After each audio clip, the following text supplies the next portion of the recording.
And structure होती है, जो कि हम कभी भी बनाए तो बाद में भी हम रिकॉर्डिंग नहीं भी किया होगा तो देख सकते हैं। बट परफॉर्मिंग आर्ट, जैसा कि नाम से ही लगता है कि at performance view should be there.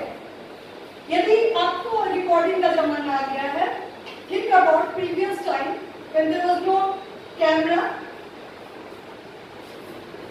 अगर कुछ भी वीडियोग्राफी वगैरह भी नहीं होती थी, तो परफॉर्मेंस टाइम में जब आप रहेंगे तभी वो चीज देख सकते हैं, इसीलिए उसका नाम परफॉर्मिंग आर्ट है। तो आर्ट में कोई कंफ्यूजन नहीं है, आर्ट इंटीग्रेटेड लर्निंग में दोनों चीज आएगा, वो विजुअल आर्ट भी और परफॉर्मिंग आर्ट भी।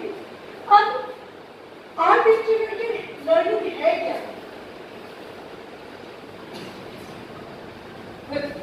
वैसे लर्निंग जिसमें हम आर्ट को as a learning tool use करेंगे, that is art learning. Simple line यही है definition: art integrated learning is a teaching learning model which is based on learning through the art and with the art. Art के बिना learning है ही नहीं। और ये हमारे सभी टीचर्स, जब हम आगे बढ़ेंगे, आप सभी टीचर्स ये करते आ रहे हैं, वी आर प्रैक्टिसिंग इट। जब मैं केवी ज्वाइन की थी तब भी मैंने भी बहुत देखा और सीखा जो कैसे आर्ट को इनकॉर्पोरेट हमारे लर्निंग प्रोसेस में करते हैं। क्यों करते हैं, क्या जरूरी है आर्ट को हम अपने टीचिंग में इनकॉर्पोरेट करें? ये क्यों करते हैं? ये एक विजुअल इम्पैक्ट बच्चों पे ज्यादा देता है।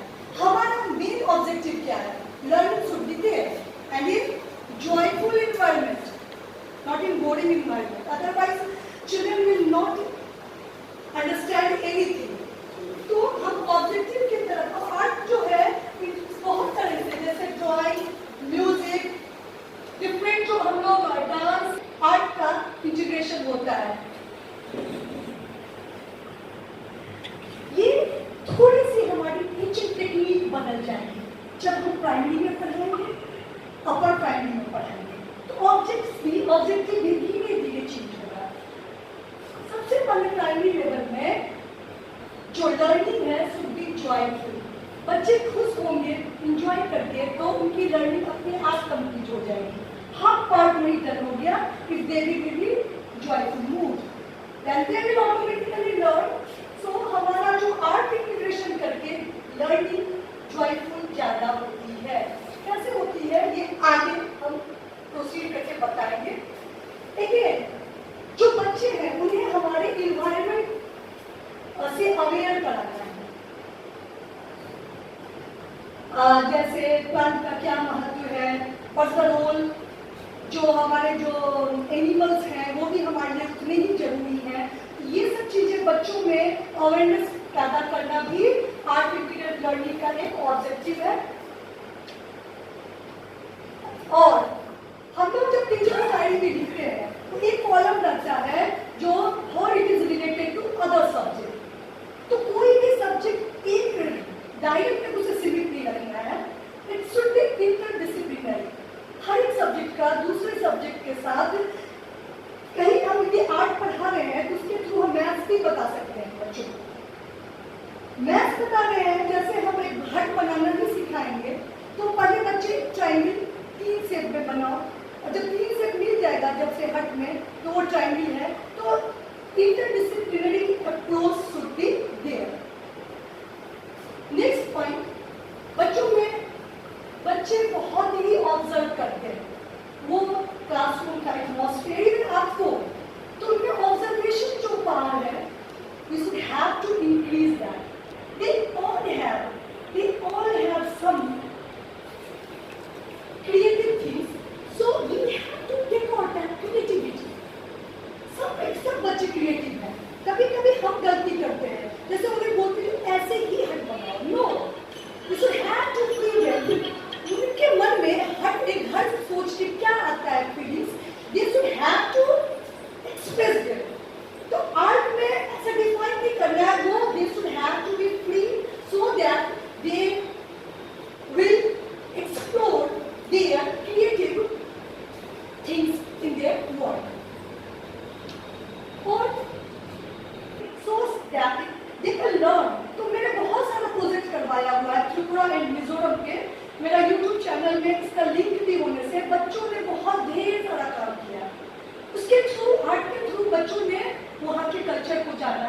यही हमारी ऑब्जेक्टिव होती है आर्ट इंटीग्रेटेड लर्निंग की। अब हम आते हैं आगे की ओर।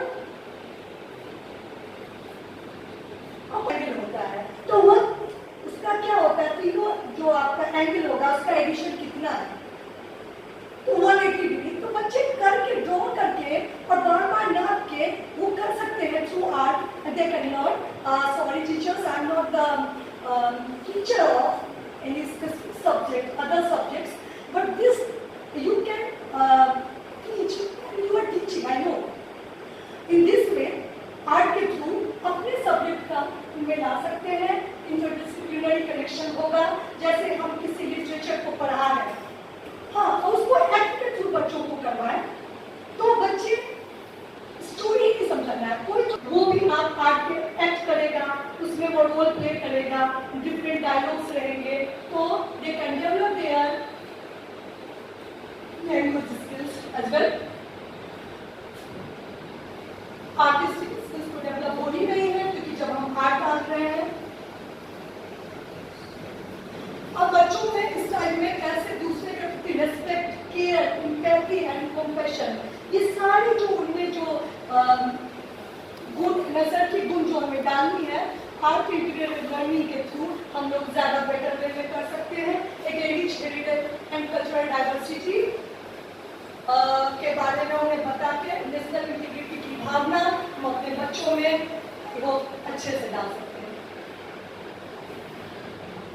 अब जब मैं ज्वाइन की थी केवी, तो मैं दरभंगा में ही नंबर 2 में ज्वाइन की थी, और सबसे पहले मैंने जो आर्ट इंटीग्रेटेड लर्निंग जो मैंने खुद ऑब्जर्व किया था, हमारे स्कूल में क्लास 3 में एक ये चैप्टर है बंदरबाग, और देखिए बच्चे इतने एक्साइटेड होके मास्क बना के डिफरेंट ला रहे हैं।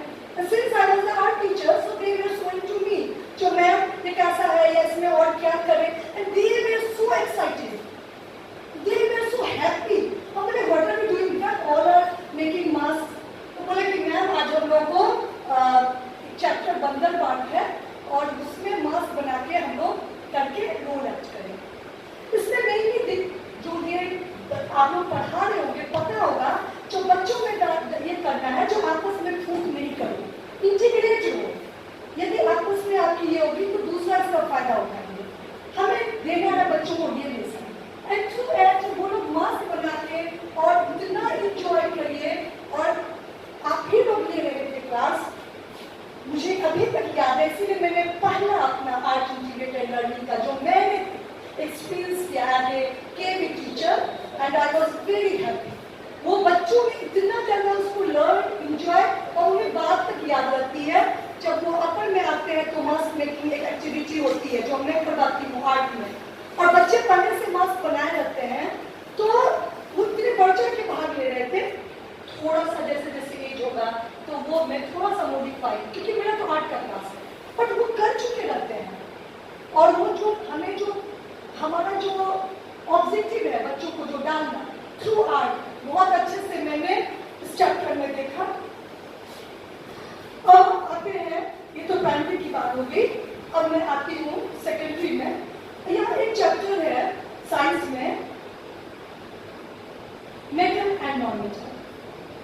अब इसमें क्या है, जो बच्चे मेटल एंड नॉन मेटल के बारे में जाने, कोई मेरे से त्रुटि होगी तो माफ कीजिएगा और मुझे बता भी दीजिएगा, so that I can also be aware, because I am not the subject teacher. I was just thinking जो कैसे आर्ट को हम इनकॉर्पोरेट करें साइंस में भी। अब मेटल और नॉन मेटल है तो उसकी कुछ क्या होती है, प्रॉपर्टीज होती है, और बच्चों को ये प्रॉपर्टीज याद करना है। तो मेटल्स क्या है, सॉलिड स्टेट में लगता है, जनरल हम लोग को लगता है what is this is already solid state, fine. और नॉन मेटल क्या है, वो तीनों स्टेट में है, metal, solid, liquid and gaseous state. But one exception is mercury.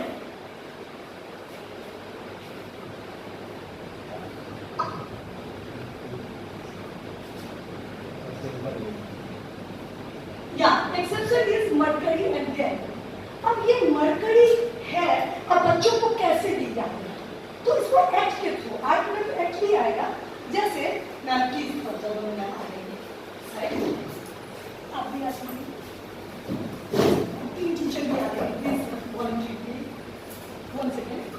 और सेकंड का कोई भी आ जाए,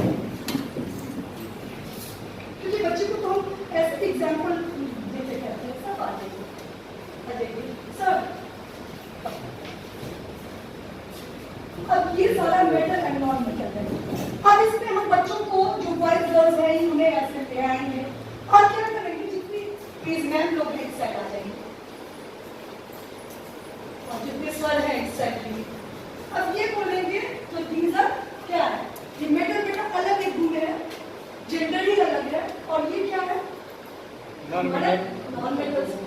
सब क्या है, अब हमको क्या याद करवाना है बच्चों को, जो ये बोलेंगे सब सॉलिड करते हैं, solid but mercury is an exception.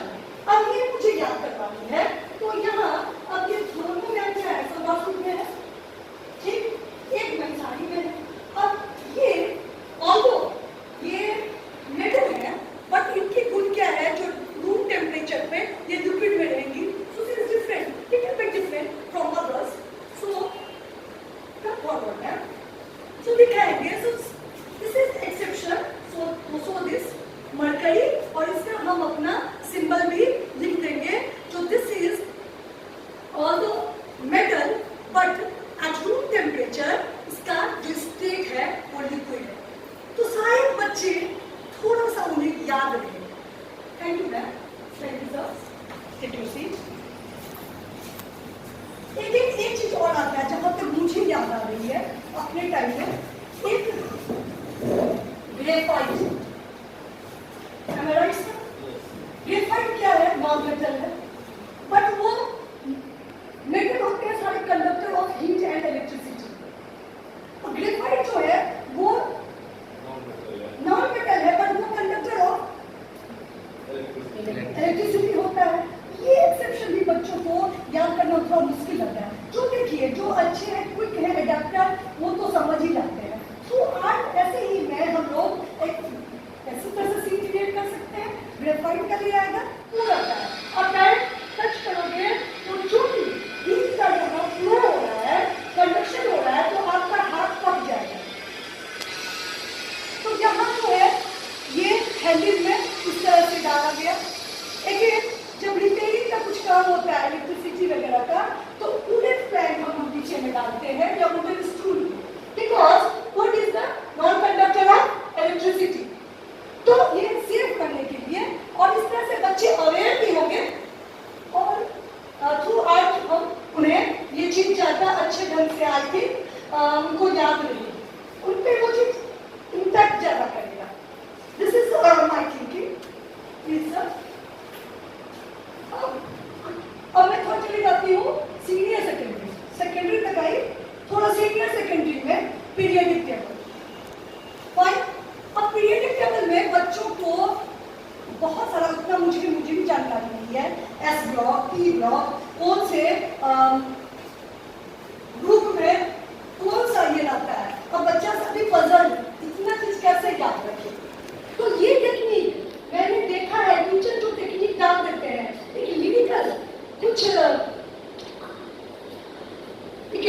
आप कोई सेंटेंस आप फॉर्म करिए और उससे बच्चों को याद रखता है जो इस ग्रुप में कौन कौन से एलिमेंट है। ऐसे ये याद करना कठिन लगता है, हमें याद भी नहीं कराना है, इंटरेस्ट पैदा करना है और बच्चे लर्न करें, जॉयफुल लर्निंग, कोई रॉटिंग मेथड नहीं है। तो इसके लिए जैसे for example I am trying just one thing like this, ये एस ब्लॉक में ग्रुप 2 है। फाइन, इसमें क्या है, बेरिलियम, मैग्नीशियम, कैल्शियम, और इसका क्या नाम है, बेरिलियम, फाइन। अब बच्चे को कैसे याद रहे, तो जो पहला लेटर है, यदि ऐसा मैं देखी हूँ, ये प्रैक्टिस होता है, बी से बेटा मांगे कार, बी से बेटा 5 mg मांगे कार, सुंदर, ऐसा से सुंदर हो जाएगा या स्कूटर, बी बाप राजी, बेटा मांगे कार, सुंदर बाप राजी। ये बच्चों को 1 मिनट में क्विक याद हो जाएगा और कभी नहीं भूलेगा जो एस ब्लॉक के ग्रुप 2 में कौन कौन से एलिमेंट है। These are the things, this is also hard, literature and all, this just little जो हमारा पोएम है, पोएट्री है, जो बच्चे आसानी से, जिन्हें बच्चे में सीखने में उनको टैक्सेशन नहीं करना पड़े और वो जॉयफुल हो, ये नहीं लगे जो केमिस्ट्री बाप रे इतना रटना है, moderation, no moderation, this type of thing our teacher is doing. Some more example.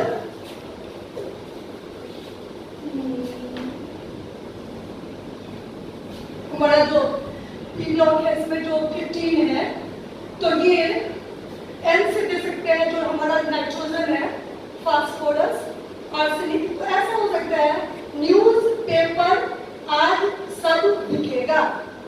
ये इसको मैं छोड़ रही हूँ, ये आर्टिफिशियल बाद में बनाया गया है, तो ऐसे न्यूज पेपर आज सब बिकेगा और उसको पी ब्लॉक में 15 टेबल में क्या है, उनके लिए कन्वीनियंस ज्यादा हो जाता है और बच्चे को यही चीज आर्ट इंटीग्रेटेड क्या है, ये भी आर्ट ही है।